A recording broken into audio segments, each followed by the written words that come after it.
ஏற்கனவே மாநாட்டில் நடந்த விஷயங்களை தாண்டி வேற ஒன்றும் புதுசா ஒன்றும் இருந்த மாதிரி தெரியல சந்திரன். அதுல என்ன பேசினாரோ அதே பேசியிருக்காரு. புதுசா ஒன்றும் பெருசா இல்லை. ஏதாவது புது புது அறிவிப்புகள், ஏதாவது அரசியல் ரீதியான அறிவிப்புகள் ஏதாவது இருக்கும். அட்லீஸ்ட் மத்திய அரசு எதிர்த்து ஒரு போராட்டம், ஆர்ப்பாட்டம் நாங்கள் இறங்கி பண்ண போறோம், எந்த விஷயமும் கிடையாது.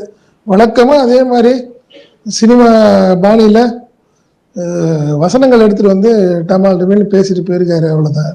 இல்லை, நீங்க சொன்ன மாதிரி ஒரு வார்த்தை என்னன்னா, ட்விட்டர்ல சண்டை போட்டாங்கன்னு சொல்றாரு.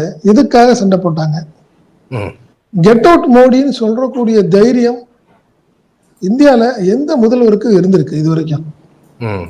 சரி, நீ பிஜேபியை பார்த்து ஒரு பெரிய ஆதிக்க சக்தி பிஜேபி, இன்னைக்கு நம்ம எல்லாமே பயப்படுறாங்க.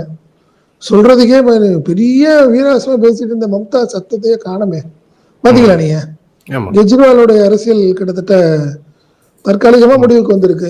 என்ன இப்படி ஒரு சூழ்நிலையில முதல்வர், அதாவது மத்திய அமைச்சர் ஒரு தேசிய கல்விக் கொள்கையை நீங்க ஏத்துக்கலன்னா 2500 கோடி இல்ல 5000 கோடினாலும் உங்களுக்கு வாய்ப்பு இல்லை, நீங்க அப்படின்னு தைரியமா சொல்றாரு. எதுல சொல்லிட்டு போறாரு?